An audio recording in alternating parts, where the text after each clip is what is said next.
E graças a Deus o ar está mais leve agora. A chuva chegou trazendo umidade, dando um alívio, uma trégua ao tempo seco e à fumaça para que a gente pudesse voltar a respirar. Mas foram dias difíceis, com focos de incêndio em várias cidades e muita fumaça no interior de São Paulo.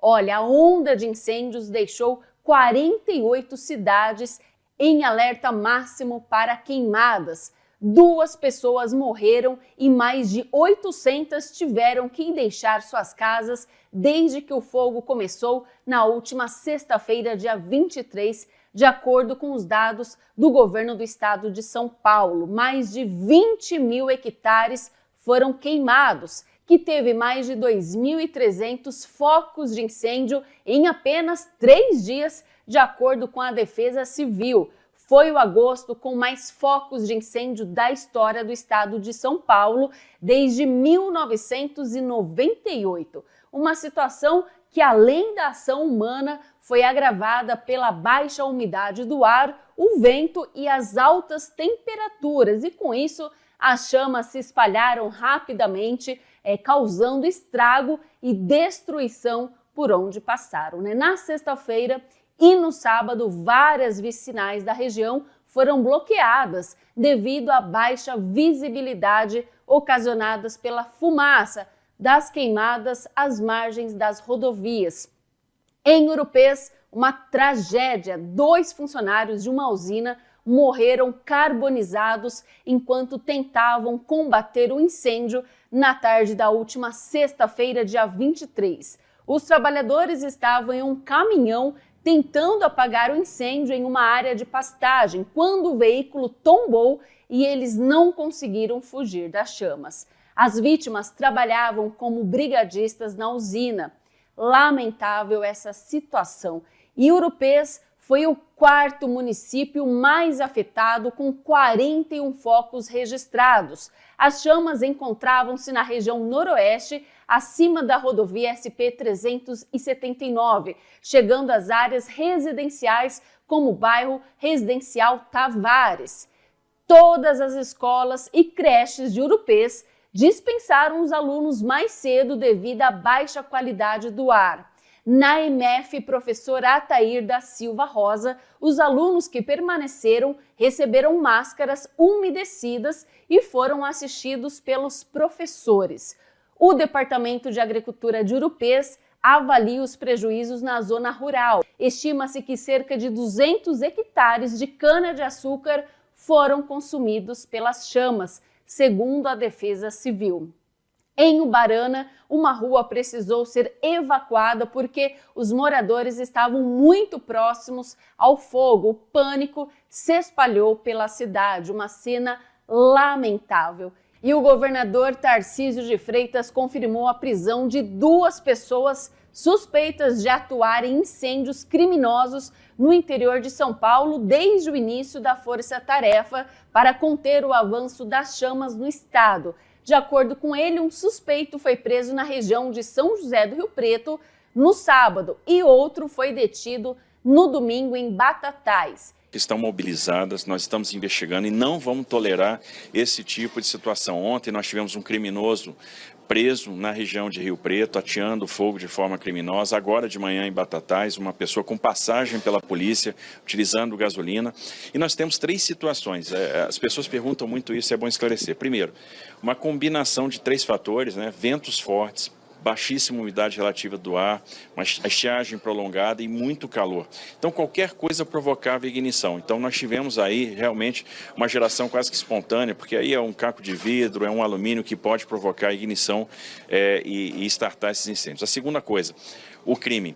Então, são pessoas que aproveitaram por uma má intenção, e a gente vai combater isso e punir severamente essas pessoas, vamos levar à cadeia, vamos levar à justiça, e as forças de segurança estão bem mobilizadas para prender esses criminosos que resolveram atear fogo e aproveitar a situação. E a terceira é o oportunismo.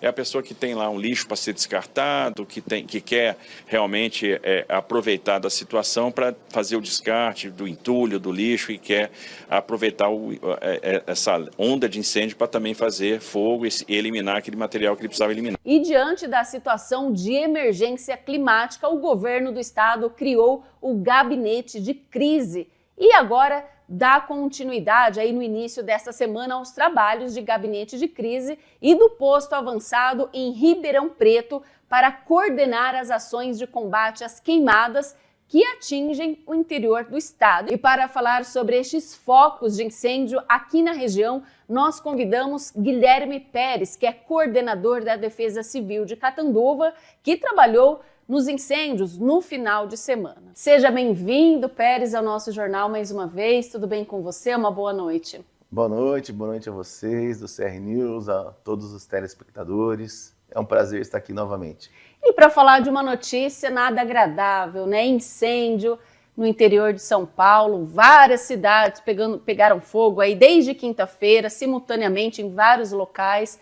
Nossa região aqui também, Catiguá, Tabapuã, Novais, Urupês, Catanduva no sábado à noite, né? Fala um pouquinho aí que você tá por dentro desde quinta-feira, desde que começou, né, Pérez? Desde que começou, né? Quinta-feira começou mais pro lado de Bebedouro, Monte Azul, Ribeirão, Batatais, Franca. E aí na quinta também em Catanduva houve no Jardim dos Coqueiros, na rua Caetité, uma parte, controlamos.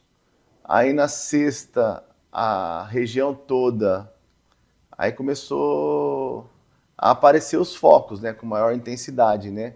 Como você citou, Urupês, foi grande proporção.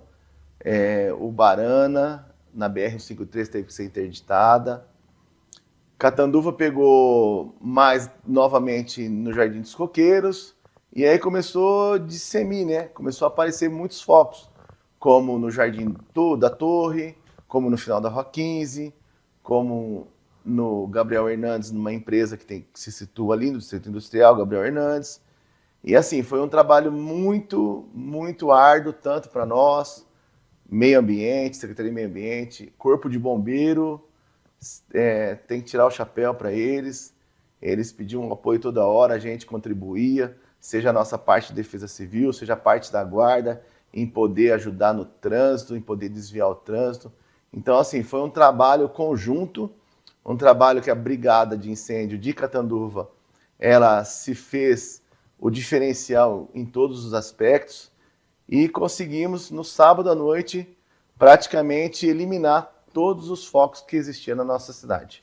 E é um trabalho difícil, porque não foi apenas em um local, como você citou, foram vários pontos e a gente sabe que o Corpo de Bombeiros ele não atende só Catanduva, ele atende outros municípios onde não tem o Corpo de Bombeiros, né? Então a gente imagina aí o trabalho do pessoal tendo que socorrer várias cidades ao mesmo tempo. Sim, como eu falei, foi um trabalho conjunto. Enquanto a gente estava no Jardim da Torre, o Corpo de Bombeiro tinha uma equipe em Ariranha. Enquanto a gente estava na Duque de Caxias, o Corpo de Bombeiro estava em Itajubi. Olha só. Então, aí, ao mesmo tempo, vinha uma equipe para cá ajudar nós. Então, foi assim, eles se multiplicaram também. O Corpo de Bombeiro ele se multiplicou para poder também ajudar as 19 cidades que faz parte do entorno de Catanduva, né? Então, assim, foi um trabalho bem assim, direcionado, um trabalho com excelência, tanto da nossa parte como a parte do Corpo Bombeiro. As usinas, eu esqueci de citar, muito importante. No sábado à noite, eu recebi uma mensagem do vice-prefeito, onde ele pediu para dar um auxílio, um apoio em Catiguá. Eu fui até lá, um cenário horrível, um cenário que só se vê em filme, tá? Então, assim, e de parabéns à usina Cófico, à usina São Domingos, à usina Colombo, que se empenharam também com os seus brigadistas e se disponibilizaram em ajudar a conter essa, vamos dizer assim, essa avalanche de incêndio que teve aqui em Catanduva. De grandes proporções, né? Grandes proporções. Foi prejuízo para a fauna, para a flora, Sim. prejuízo para a saúde da população, Exatamente. onde aumentou significativamente os atendimentos nas unidades básicas de saúde, no UPA, por problema respiratório. E desde quinta-feira, se a gente percebendo, a cidade já estava com uma camada de fumaça, né, da região. Então, é assim, tudo, um malefício puxa outro, e assim vai desencadeando tudo isso que eu citei. Podemos dizer que a maioria aí foi criminoso, um incêndio criminoso causado pela ação humana? A gente sabe que o tempo também estava muito seco, o mato estava muito seco, a vegetação, né, mas muito calor, a baixa umidade do ar, mas algo que o homem às vezes contribui jogando ali uma bituca de cigarro, fazendo também algo, muitas vezes na estrada, na beira de rodovia, isso também prejudica e pode aí desencadear, como aconteceu aí, grandes incêndios. Sim. Recentemente, a Defesa Civil de Catanduva, ela adquiriu um higrômetro, né? O higrômetro é um aparelho que mede a umidade relativa do ar. E nós aqui estávamos em atenção, porque é de 30% a 40% a umidade do ar. A nossa umidade do ar ela estava em torno de 37%, 38%.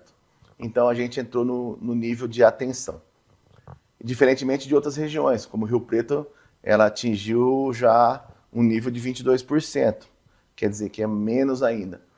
E em relação aos incêndios, 90% é de ação humana, é criminoso. É aquela velha cultura de renovar o pasto, de poder, porque se eu pôr fogo agora vai nascer uma grama bonita, um capim bonito, vai mudar a pastagem. Então isso é cultural, ainda é cultural. As usinas, elas têm um plano que elas não colocam mais fogo na cana, porque não contribui, não agrega mais para eles. Então a usina ela é totalmente contra o incêndio em área de cana. Compensação, aquelas pessoas antigas que têm aquela cultura do avô, do bisavô, que punha fogo em cana não, na pastagem para renovar, né? No lixo. Uma bituca de cigarro que a pessoa está viajando, fumando, joga, aquela brasa pode pegar um graveto, uma folha seca, e dali não ter a dimensão que pode causar. Exato. Uma garrafa que você joga na beira da estrada, ela pode servir de aquecimento para poder, um espelho, qualquer coisa que reflita. Ela pode causar, difícil, mas não impossível, tá? Ela pode vir a gerar esse incêndio. E aí, depois que começa e pegou uma grande vegetação bem seca, dá trabalho para controlar. A gente viu também que algumas pessoas foram presas em flagrante, colocando fogo em mato. Em Rio Preto, um idoso, talvez culturalmente, às vezes é da cultura dele, recolher ali, em vez de recolher o lixo, ele coloca fogo e acabou também incendiando. Então ele foi preso, mas acho que devido à idade ele foi liberado. Então ainda há aquelas pessoas que colocam também intencionalmente, né? Sim. Não dá para falar, ainda não tem provas, né? A gente não consegue aí afirmar que em todos os lugares foi proposital. Sim, nós sabemos de duas pessoas pela comunicação do governo do estado, tá? Que essas duas pessoas foi intencionalmente. Agora, na nossa região, as pessoas elas não denunciam. Sim. E elas têm que ter o hábito de denunciar, porque isso causa danos irreparáveis. Se a gente analisar as árvores lá na rua Caetité, naquela área, que é a área de APP, foi um dano muito grande para a natureza, que vai demorar tempos para se recuperar. Fora os animais que viviam naquela região, que foram queimados, fora um monte de situação. Os vizinhos ao entorno ali, se você pegar na Duque de Caxias, o desespero das pessoas em querer ajudar com a sua água, com a sua mangueirinha, mas não dava conta. Então, assim, a gente pede para a população denunciar. Sim. Viu fogo no terreno do vizinho, que seja para cultural mesmo, como eu disse, mas que seja aquele fogo pequeno, que colocou pra, denuncia, tanto na Polícia Militar, na Guarda Municipal, no próprio Corpo de Bombeiro, que vai uma viatura lá e vai tomar as medidas, tanto se for criminal como administrativo. Lembrando que é passível de multa e também pode ser preso, como aconteceu com essas duas pessoas que foram pegas aí em flagrante colocando fogo, né? É lamentável, a gente fala, Deus é tão bom que o homem, né, colocou o fogo, mas Deus mandou a chuva e graças a Deus ajudou, colaborou bastante para que também apagasse os incêndios, o ar também trouxesse a umidade aí para que a gente pudesse então respirar com mais tranquilidade. No domingo já estava um ar mais diferente, né, do que a gente viu desde quinta-feira, que estava bem difícil. Na própria quinta-feira eu recebi um documento da Casa Civil de São Paulo, onde tinha previsão dessa frente fria. Sim. E aí a nossa umidade do ar hoje, na data de hoje, ela está em torno de 54%, já está numa fase boa, considerada boa. E havia essa previsão? Sim, havia essa previsão. Mas devido ao muito calor, aí os meteorologistas vão falar que uma onda de ar não estava deixando esse frio vir para a nossa região, para a região sudeste. Então, assim, Deus foi muito bom com a gente em mandar essa chuva na hora certa. Catanduva começou a chover por em torno de 00:35, 00:40 do sábado. Trazendo um alívio para todo mundo. Aliviando todo mundo. Ainda há 2 focos na região, próximo a uma usina, que eu não vou lembrar o nome agora, mas já está sendo praticamente eliminado todos os focos de incêndio em nossa região e no estado. Nós vimos então que o governo do estado, o governador do estado, Tarcísio de Freitas, ele também fez aquela operação, o gabinete de crise, tem em Ribeirão, então ao longo da semana aí eles estão trabalhando, o pessoal, Defesa Civil, bombeiros estão trabalhando também para controlar, para que também evite novos focos de incêndio. O governador decretou, né, estado de calamidade por 180 dias, Catanduva vai ser inserida nesse decreto, tá? E por quê? Da dimensão que houve os incêndios aqui. E a região como um todo também está sendo inserida. Num primeiro momento, teve Monte Azul, Urupês, Valentim Gentil, São José do Rio Preto, que é o nosso entorno aqui, que foi inserida. E agora, nessa segunda etapa, será Catanduva, será inserida nesse decreto, para a gente poder, assim, recuperar, dar uma resposta como uma cidade resiliente que a gente é. Então a gente tem que ter essa resposta, o governo ele vai auxiliar do que for preciso e o município vai fazer sua parte. E você também pode contribuir, denuncie, disque aí para a Polícia Militar, Corpo de Bombeiros, Guarda Civil Municipal. Se você vê alguém colocando fogo, às vezes o vizinho, né, vai ali, deixa as folhas, não vou catar, vou colocar fogo que é mais fácil, né? Tem alguns vizinhos assim, viu, Pérez? Então, é cultural ainda, né? Infelizmente, pessoas mais velhas têm esse hábito ainda de jogar, colocar fogo ali no lixo, né? Mas, olha, faz mal para todo mundo, faz mal para as pessoas que convivem ali, tem que sentir o cheiro de fumaça, faz mal para todo mundo, né? Então, a gente precisa acabar com essa prática e denunciar. Sim. Isso é importante. A denúncia é importante. Não adianta o vizinho se queixar, não adianta o amigo, eu vi, não tomar providência, porque a gente tem que se unir nesse momento. Telefone da Polícia Militar, 190, Corpo de Bombeiro, 193, Guarda Municipal, 153, Defesa Civil, 199. Ligue, é gratuito, denuncie. Denuncie que você não precisa se identificar, tá? Mas passa todos os dados necessários para que a gente também não receba trote. Exatamente. Tá? Que o trote, às vezes, você vai atender uma ocorrência percebendo se a veracidade conforme a pessoa transmite e chega lá é um trote e aí a gente deixa de atender outra ocorrência que é verdadeira. Prejudica. Então, se você for fazer, faça com consciência. Com consciência, por quê? Porque você está ajudando o poder público a combater essa cultura que a gente acabou de falar, dessas pessoas.